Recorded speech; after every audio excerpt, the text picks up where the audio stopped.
نہیں ہوتی، ایمان والے کی نظر اس ظاہر کے پیچھے ہوتی ہے. اور وہ کیا ہے اس ظاہر کے پیچھے؟ وہ ہے اللہ رب العالمین کی قدرت، اللہ رب العالمین کی طاقت جو ہر معاملے کے اوپر ہے. تمام مادی امور جو انجام دیے جاتے ہیں یہ یوں ہی نہیں ہوتے، اس کے پیچھے قدرت ہے، اور وہ قدرت اللہ رب العالمین. اب زندگی کے معاملات سخت ہو گئے ہیں، بڑے دشوار گزار ہو گئے ہیں، تو اس دشوار گزار معاملے کے اوپر کوئی چیز ہے کہ نہیں ہے؟ اور وہ کیا ہے؟ اللہ رب العالمین قدرت ہے. اس کو توکل کہا جاتا ہے کہ نظر رکھے کہ ہمیں یہاں سے فلاں جگہ جانا ہے، ہم نے گاڑی کا بندوبست کر لیا، ٹکٹ کا بندوبست کر لیا، ہم پہنچ جائیں گے. ہو جائے گا؟ نہیں پہنچ سکتے جب تک اللہ رب العالمین کی قدرت کار فرما نہ ہو. تو صرف مادی چیزوں پر نظر نہ رکھیے. ایک آدمی کہہ رہے اب ہو جائے گا کام، ہم نے بول دیا ہو جائے گا کام. یہ جو بولتے نا ہو جائے گا کام، ہم نے کہہ دیا ہے، یہ غلط ہے. اللہ نے چاہا تو کام ہو گیا، ابھی باقی ہے قدرت جو کار فرما ہے. یہ آیت کریمہ بتاتی وعلی اللہ، اللہ ہی پر فلیتوکل المؤمنون، ایمان والوں کو بھروسہ کرنا. اور یہ ہم نے جو بتایا کہ جو قدرت ہے مادی چیزوں کے پیچھے جو قدرت ہے وہ اس وجہ سے ہے کہ اللہ رب العالمین کی شان بتلائی گئی سورہ یاسین کے اندر. کیا بتائی گئی؟ سورہ یاسین پڑھیے آپ، آیت نمبر 182 نمبر کیا ہے؟ 8 اور 2 82. فرمایا انما امرہ، اللہ رب العالمین کی شان یہ ہے، اللہ رب العالمین کا مرتبہ اور مقام اور قدرت یہ ہے، اذا اراد شیئا، جب وہ کسی بھی شے کا صرف ارادہ کرتا ہے کہ یہ کرنا ہے، ان یقول لہ، تو وہ اس چیز کے بارے میں یہ کہہ دیتا ہے کن، وہ ہو جاتی ہے، فیکون، وہ ہو جاتی ہے.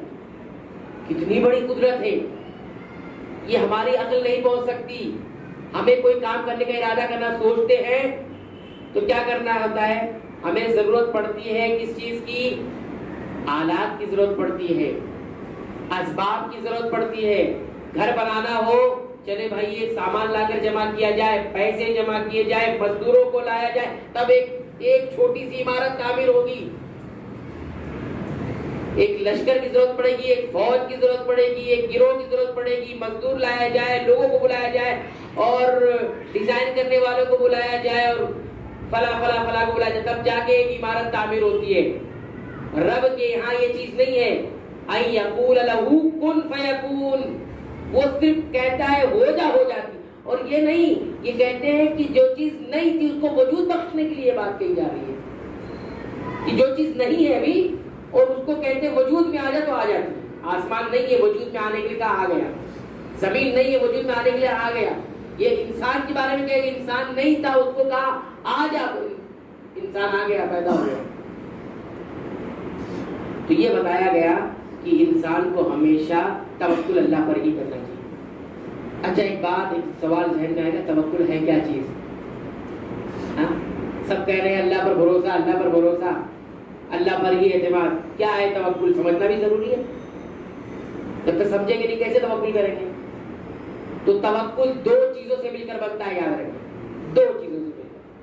نمبر 1 یہ رکن ہے، توکل کا رکن. کوئی مجھے توکل کی عمارت کس پلر پہ کھڑی ہوئی ہے، کس کھمبے پر کھڑی ہوئی؟ بولے 2 کھمبے پر کھڑی ہوئی ہے.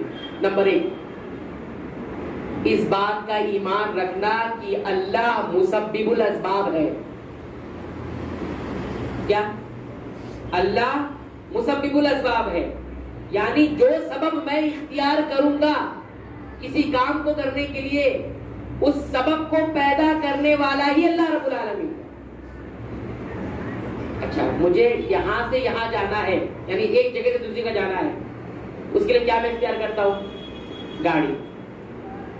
یہ گاڑی یہاں سے لے کر مجھے یہاں لے کر جا رہی ہے، سواری مجھے، تو اس سواری کو پیدا کرنے والا رب العالمین ہے، اس سواری کو چلانے والا رب العالمین ہے، اس گاڑی میں قوت پیدا کرنے والا رب العالمین ہے. یعنی تمام اسباب، ایک سبب ہے یہاں سے وہاں جانے کا، تو یہ سبب کو پیدا کرنے والا کون ہے؟ مسبب الاسباب، اللہ رب العالمین. یہ پہلا رکن ہے توکل کا. دوسرا رکن اسباب بھی اختیار کرنا ہے.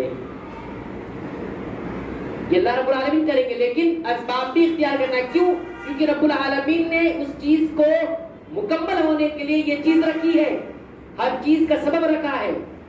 اس سبب سے ہی وہ چیز پوری ہوگی. یہ تو نہیں پوری ہوگی. پیدا کرنے والا وہی ہے اور اس چیز کو پورا کرنے کے لیے اسی نے رکھا ہے, اس لیے اس کو اختیار کرنا ہے. کوئی کہے نہیں اللہ پر بھروسہ کریں گے ہم کچھ نہیں کریں گے, یہ توکل نہیں کہلائے گا. اور کوئی صرف اسباب اختیار کرے مسبب الاسباب کو بھول جائے تو بھی توکل نہیں کہلائے گا. دونوں چیزیں پوری ہوگی. اور اسی آیت کریمہ سے کیا ملا ہمیں؟ یہ نقطہ بھی ملا کہ توحید کا نقطہ ملا ہمیں. کیا کہا گیا؟ وَعَلَى اللَّهِ, ایسا بھی کہا جا سکتا تھا فَلْيَتَوَكَّلِ الْمُؤْمِنُونَ عَلَى اللَّهِ. میں قرآن کی آیت کو ابھی آگے پیچھے کر دیا. فَلْيَتَوَكَّلِ الْمُؤْمِنُونَ, ایمان والوں کو چاہیے بھروسہ کریں. کس پر؟ اللہ, اللہ پر. لیکن ایسا نہیں کیا قرآن میں. کیا کہا؟ وَعَلَى اللَّهِ شروع ہو رہی ہے. وَعَلَى اللَّهِ, عَلَى اللَّهِ مطلب اللہ پر, اور اللہ ہی پر. یہ ترجمہ صحیح ہوگا. وَعَلَى اللَّهِ, اور اللہ ہی پر. کیوں؟ کیونکہ جب جگہ بدلتی ہے تو معنی بدل جاتا ہے. اصل عربی عبارت کے اندر جگہ اللہ رب العالمین کے لفظ جلالہ کی جگہ آگے تھی. فَلْيَتَوَكَّلِ الْمُؤْمِنُونَ عَلَى اللَّهِ, یہ تھا. بھروسہ کرنا چاہیے اللہ پر مومنوں. لیکن اس جگہ کو لگا کر اللہ رب العالمین یہاں رکھا وَعَلَى اللَّهِ. جیسے ہم سورہ فاتحہ پڑھتے ہیں إِيَّاكَ نَعْبُدُ, ترجمہ کیا کرتے ہیں؟ اے اللہ ہم تیری عبادت کرتے ہیں. ترجمہ غلط ہے. إِيَّاكَ نَعْبُدُ کا ترجمہ ہوتا ہے ہم تیری ہی عبادت کرتے ہیں, کرتے رہیں گے. وَإِيَّاكَ نَسْتَعِينُ, اور تجھ سے ہی مدد مانگتے ہیں, مانگتے رہیں گے. یہ صحیح ہے. وَعَلَى اللَّهِ, اللہ ہی پر. یہاں کسی ذات کے بارے میں نہیں کہا گیا. اللہ کو کسی وسیلے کی ضرورت نہیں, اللہ کو کسی واسطے کی ضرورت نہیں. وَعَلَى اللَّهِ, اللہ ہی پر بھروسہ رکھنا ہے. فلا کرم کریں گے تو میرا کام ہوگا, نہیں, اللہ کریں گے تو میرا کام. یہ ہے توکل. یہ پہلی بات یاد رکھیں ہمیشہ. توکل میں دو بات, اسباب بھی اختیار کرنا ہے اور اللہ رب العالمین پر یہ ایمان رکھنا ہے کہ مسبب الاسباب وہی ہے. ساری کائنات کو کے لیے جو سبب اس نے بنایا وہ اللہ ہی نے بنایا, وہ مسبب ہے. کچھ لوگ کہتے ہیں کہ نہیں اسباب جو دوا کھاؤ گے نا تو یہ شرک ہو گیا. اللہ جب شفا دیتا تو دوا کیوں کھاتے ہیں؟